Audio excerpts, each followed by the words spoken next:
Well, welcome to a special sort of Christmas edition, an ode to heart to heart. This was a Christmas card that I got from the Quakers, the American Friends, and we donate every month to the Quaker, especially the Quaker Mission in Gaza. And this was one of my favorite Christmas cards that I got this year. And it seems sort of fitting too, because it's talking about community and it's also has the fire in the middle, and we are on the solstice day. This is the turnaround day where from now on there was a friend of mine had a solstice party last night where they were burning fire and whatnot. But it's the darkest day of the year that turns into toward the light. That's one of the reasons uh, we get together, because no matter what kind of darkness our life is, when we come here, we get a little light. So just wanted to start that for you guys listening on YouTube. Uh, Now we're back. We do have a few new folks here in person, and then maybe on YouTube later.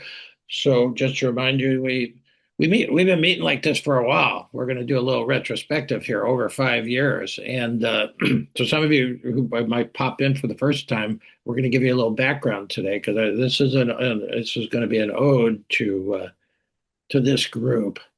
And just all you need to know about the structure, we have a kind of ritual structure here where we do it's inspiration, then meditation, then conversation. We have a talk that hopefully inspires us, lights our fire a little bit, and then we'll go into the silence of meditation, and then we'll come out of that in a group conversation. So that'll take us just around till you know, if you can stay with us the whole time till about 12:30. All right. Well, ode. Uh, Ode's a special kind of an elaborately structured poem of praise, and I really want to praise this group. As John Batiste said, uh, I need this group. That was the title of that song, I Need You. And I need this group as much as anybody here, new or old or whatever.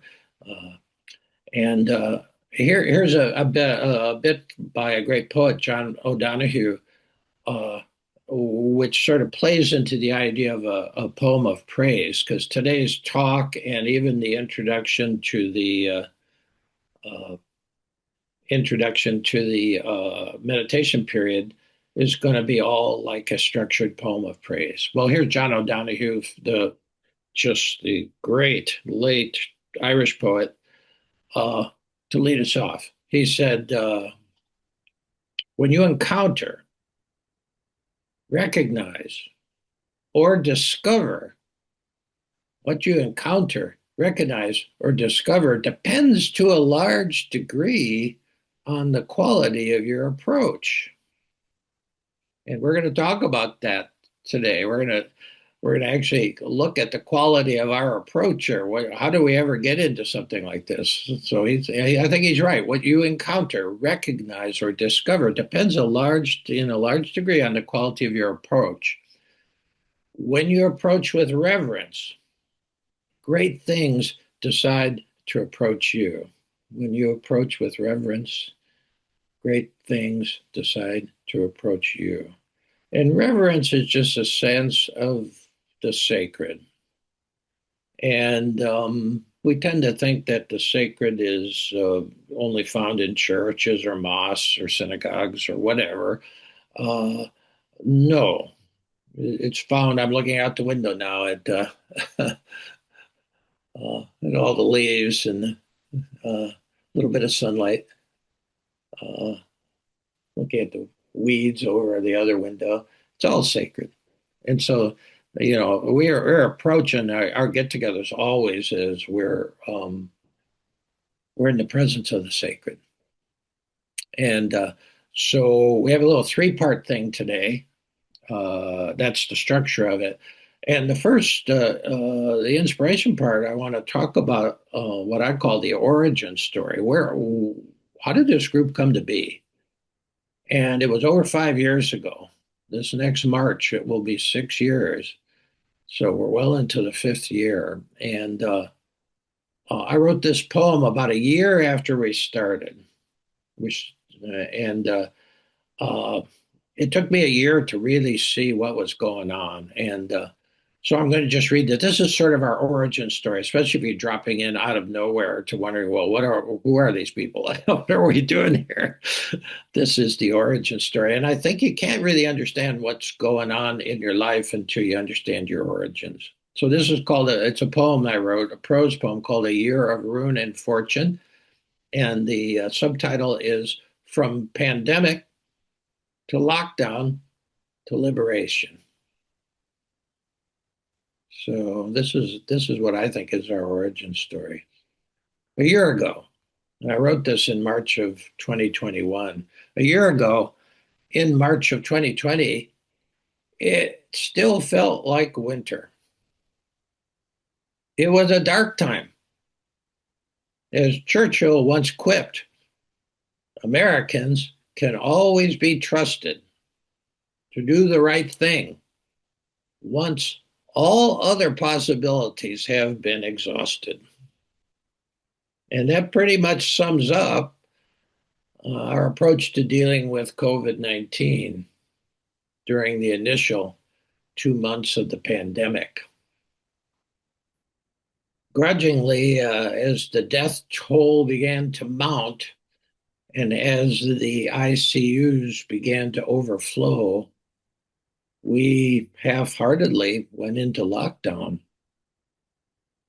As we can see now, it was way too little and way too late, as more than 500,000 of our friends, relatives, and neighbors have died since.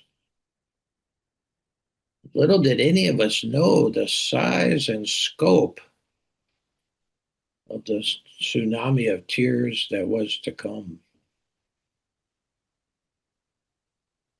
When we finally locked down in mid-March, it was like the whole country was suddenly engulfed in a dark cloud of unknowing. Jobs ended. Salaries were reduced and gone. Shops and businesses closed.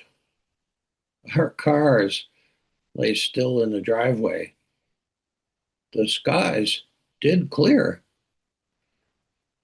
but most of us were lost in a thick smog of not knowing where our lives were going. A beautiful, desperate friend and I were commiserating with each other on the phone when, out of the blue, she said, you should do a retreat on Zoom. I think I said, what's Zoom? A year later, I'm a full-fledged baby Zoomer, meeting every Sunday morning with an ecstatic and beloved community of 30 or so praymates. How did that happen? As a Trappist monk, Thomas Merton was no stranger to lockdown. He was locked down in the monastery for 25 years. He once wrote, I walk from region to region of my soul, and I discover that I am a bomb city.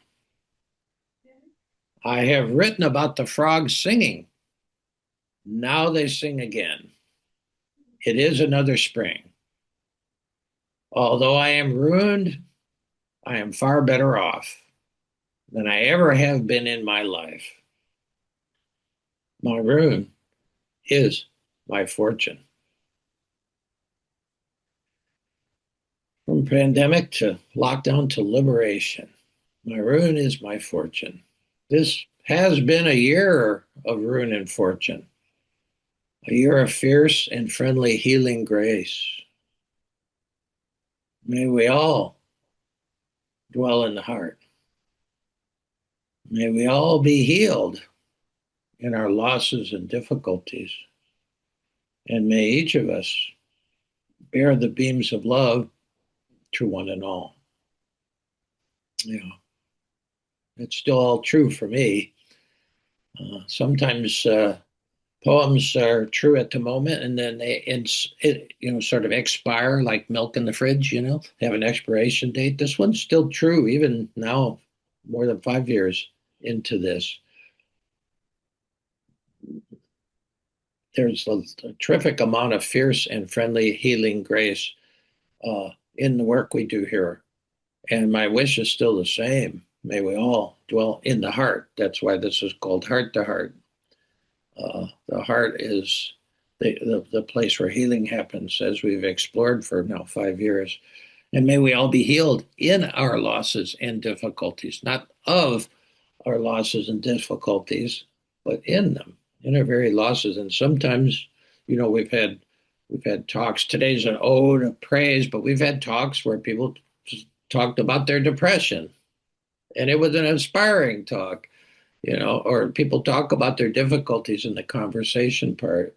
That's all part of it, because the healing comes in actually opening the heart to those. And then finally, may each of us bear the beams of love to one and all. Yeah, which the amount of love that I've gotten from this group over the 5 years has healed a lot of things in me that I don't even know about, but I feel it. And so I want to give praise to you guys and thank you. Thank you. So that's part one. Now, for the introduction to the meditation, um, I'm going to decode a mystery here. I'm going to decode the mystery of the virgin birth. And I'm going to put up a screensaver here to help. And especially if you're new or on YouTube, you may not have seen this, but this is one we use when we go into meditation.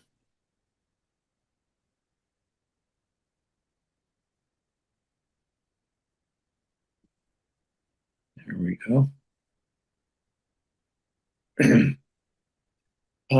There's been, when we're around this time of the year, at least in the West and in Christian countries, we start telling the story of the virgin birth of Jesus in Bethlehem. But there's when you really go into mythology and other traditions, almost every tradition has a deep story of a birth of a virgin. Indigenous Native Americans in the United States, in South America, Asia, in the Tibetan tradition, Padmasambhava, the real guru of the Tibetan thing, was born. It was a virgin birth. So I want to take you into the archetypal meaning of this. You can destroy any spiritual tradition by taking it literally, that this was a fact. No, there's this deeper symbolic level to the virgin birth in all the traditions. Okay, Meister Eckhart is one of my favorite uh, mystics from the 13th century. He said, what does it mean that a woman 1400 years ago gave birth? If we're not, if we don't understand, it's up to us. That's a symbol of what we need to do. Eckhart died before the Inquisition could get at him, but he was all mystics in all traditions. See the symbolic level of everything, not the literal level, you see. So this is the poem I call The Virgin Birth, which I've been writing this poem under many titles for years. I always think about it, revise it at Christmas time. This is called the Virgin Birth. And so let's go into, we'll get ready. This is just a kind of guided meditation into the silence. So some of you, Vivian's not here. She's going to a celebration today. She's our friend in France who has been coming for almost all 5 years, I think. And so she'll be watching this on YouTube, but she normally leaves her seat at the computer and goes sits down on the ground. So just arrange yourself, and you can really even shut your eyes if you like, or you can look at the screensaver because the screensaver is an emblem of what the Virgin Birth is all about. It's a number of things. The screensaver can be a crucible, almost like a alchemical symbol of of somehow we descend into something that transforms us. It has a crucible look to it, uh, but it also has a birth look to it. It looks like a womb. So you can either look at it or shut your eyes if you like. And we'll just use some words from this poem. Try to decode this whole thing to what it could mean to us today, the virgin birth.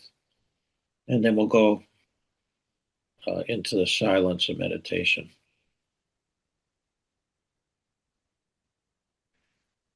Sooner or later, may you give birth to your own hidden wholeness. Sooner or later, may you give birth to your own hidden wholeness. The Great Spirit will not rest until this birth is happening in you. Sooner or later, may you give birth to your own hidden wholeness. The Great Spirit will not rest until this birth is happening in you. But don't get busy trying to make it happen. Just relax. Let go of your need to make anything happen. Just sit down in silence each and every day.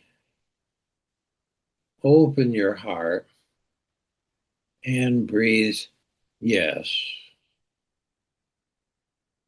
Breathe yes to allowing spirit to midwife your unique soul into being whole as the universe is whole.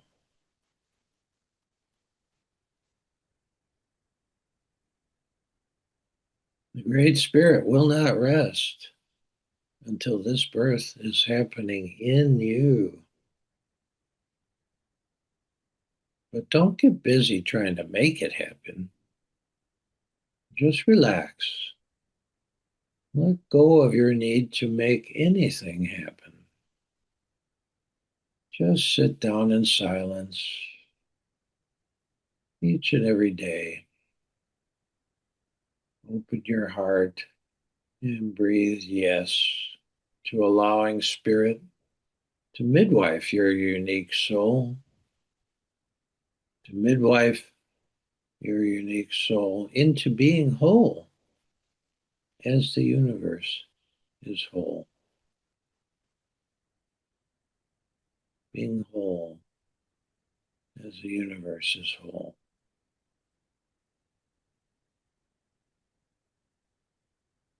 Sooner or later,